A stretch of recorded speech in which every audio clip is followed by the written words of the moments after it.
Hey everyone, this is Aisha and you're watching The Knowledge Tides.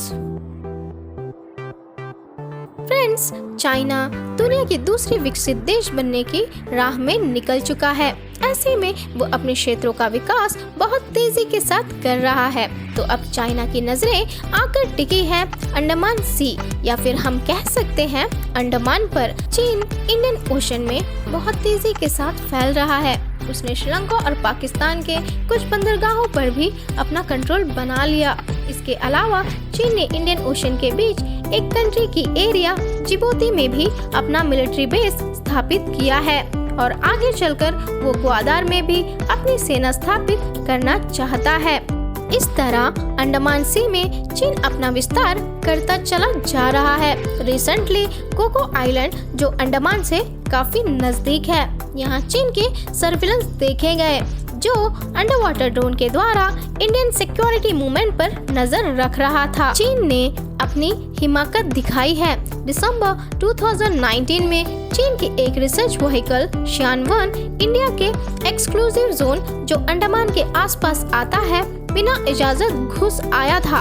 इस vehicle के द्वारा वो अंडर वाटर सर्विलेंस की कोशिश में था जिसे इंडियन नेवी ने विफल कर दिया।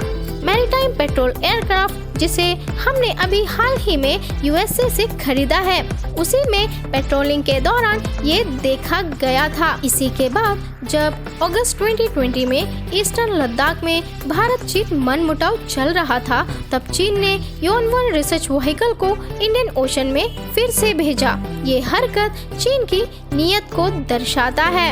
ये कोई पहली या दूसरी बार नहीं है जब चाइना के इस तरह के व्हीकल्स इंडियन इकोनॉमिक जोन में देखे गए हैं और चीन अपने स्पाइंग व्हीकल्स को रिसर्च व्हीकल्स बताकर बचता आया है।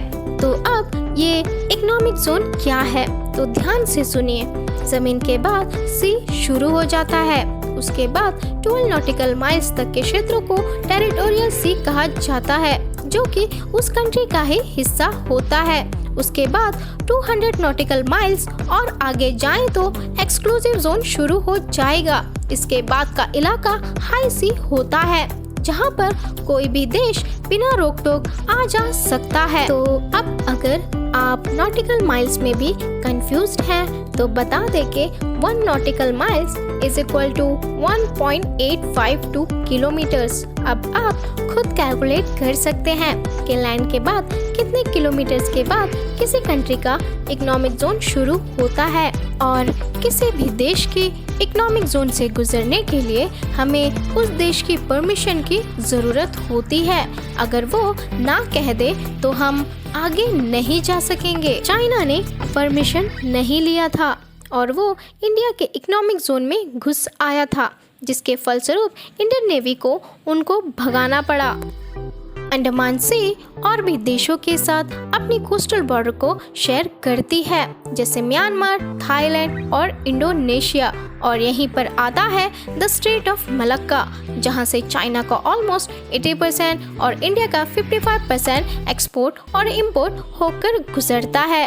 स्ट्रेट ऑफ मलक्का को एक बिजनेस हब भी कहा जा सकता है क्योंकि यहाँ इन देशों के प्रमुख बंदरगाहें हैं। इसलिए ये चीन के लिए काफी अहम हो जाता है क्योंकि जिस भी देश की नेवल प्रेजेंस अंडमान सी में ज्यादा होगा वो वक्त आने पर इन रीजन्स को अपने हिसाब से कंट्रोल कर सकता है। और चाइना व्यापार के नाम पर अंडमान सी में बने रहने की कोशिश करता है, इसलिए चाइना का इंटरेस्ट अंडमान निकोबार पर काफी ज्यादा है। पर अकॉर्डिंग टू लॉ इंडिया किसी भी फॉरेन कंट्री को अपने इकोनॉमिक जोन में एक्सेस नहीं देगा। इसलिए वो थाईलैंड, म्यांमार और इंडोनेशिया जैसे देशों के साथ अपना रिलेशन मजबूत कर रहा है ताकि बिना रोक टोक वो अंडमान सी में बना रह सके। चाइना लैंड में तो हमें घेरने की कोशिश कर ही रहा है, अब वो पानी में भी हमें घेरना चाहता है। तो इन सब के मद्देनजर इंडिया को जरूरत है कि वो चीन के ऊपर नजर रख सके। खासकर चाइनीज मिलिट्री मूवमेंट्स पर। Finally Andaman and Nicobar islands India के लिए स्ट्रेटेजिकली बहुत ज्यादा खास हो जाता है। यहाँ तीनों कमांड आर्मी, एयरफोर्स और नेवी के साथ कोस्ट गार्ड भी एक ही कमांड के अंतर्गत काम करती है।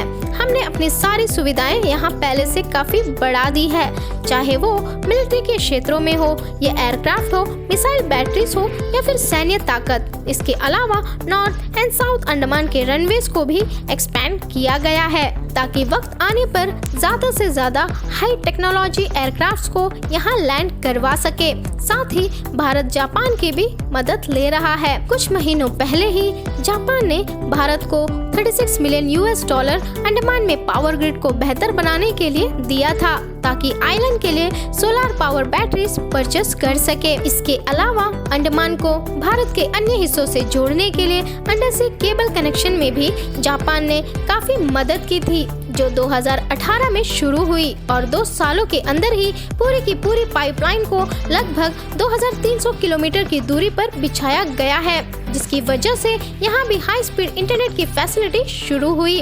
साथ ही यहाँ कई नेवल बेसेस भी बनाए गए हैं, जैसे नॉर्थ अंडमान डिगलीपुर में INS कोहसा, साउथ अंडमान पोर्ट ब्लेयर में INS जाड़वा और INS उत्कृष्ट, कार निकोबार में एयरफोर्स स्टेशन, कमोटा आइलैंड में INS करदीप और ग्रेट निकोबार में INS बास। ओवरऑल देखा जाए तो अंडमान एंड निकोबार आइलैंड्स पर 3 बहुत ही इम्पोर्टेंट नेवल एयर स्टेशंस आते हैं।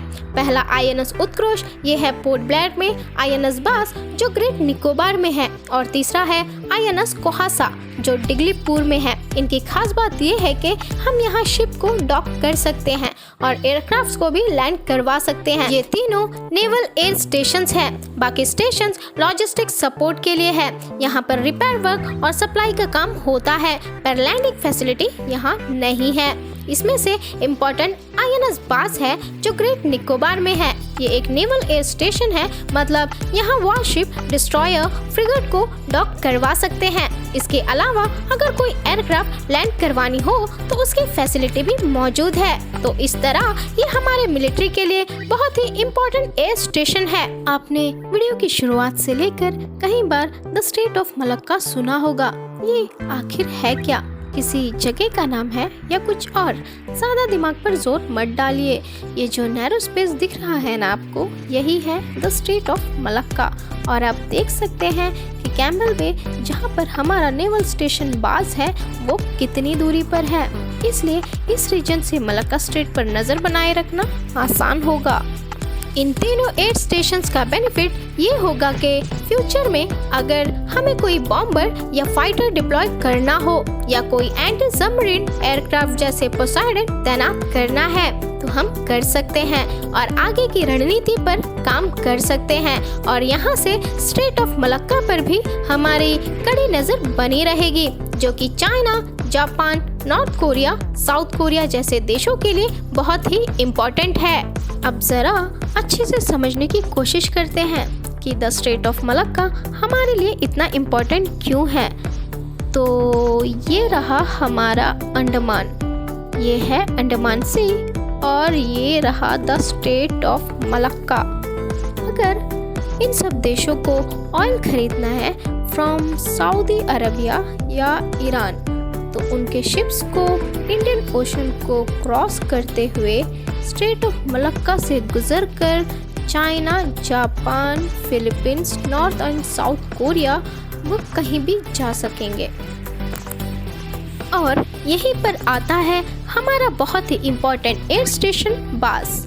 इन फ्यूचर अगर चाइना इंडिया के लिए कोई प्रॉब्लम क्रिएट करता है तो हम INS बास के हेल्प से इस रीजन को ब्लॉक करके अपने कंट्रोल में ले सकते हैं, जिससे चाइना की ऑयल सप्लाई रुक जाएगी और उनके ट्रेड में नेगेटिव इम्पैक्ट होगा।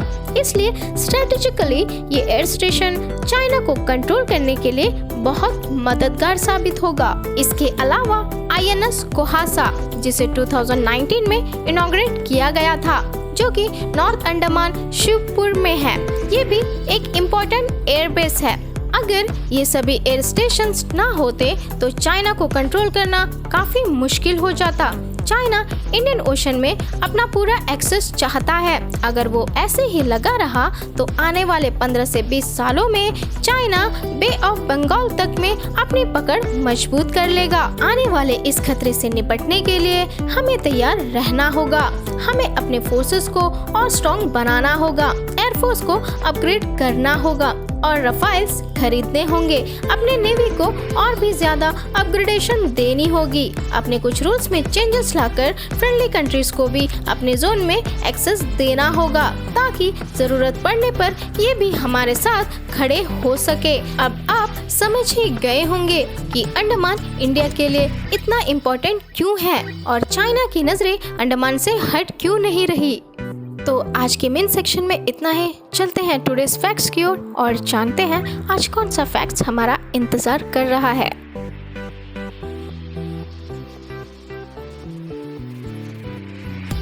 क्या आप जानते हैं ज्यादातर बिस्किट्स में होल्स क्यों होते हैं? ये कोई डिजाइन है या इनका भी कोई पर्पस है? जी हाँ, इनका स्पेसिफिक पर्पस होता है ताकि बेकिंग के दौरान इनमें से हीट आराम से पास हो सके और बिस्किट्स की शेप्स भी मेंटेन रह सके। क्या आपको पता है ज्यादातर कैप्सूल्स 2 रंगों में ही क्यों होते हैं? क्योंकि कैप्सूल्स को 2 अलग अलग पार्ट्स को जॉइन करके बनाया जाता है। इनमें से जो बड़ा पार्ट है वो कंटेनर होता है जिसमें दवा को स्टोर किया जाता है और दूसरा पार्ट उसका कैप होता है जिसे कंटेनर को बंद किया जाता है।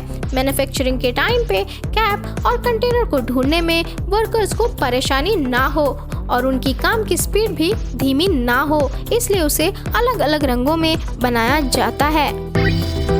होप आज कुछ आपने नया सीखा होगा। वीडियो अच्छी लगे तो please do like, share, comment and subscribe. आप मुझे इंस्टा और फेसबुक पर भी फॉलो कर सकते हैं, लिंक मैंने डिस्क्रिप्शन में दे रखा है। Thanks for watching.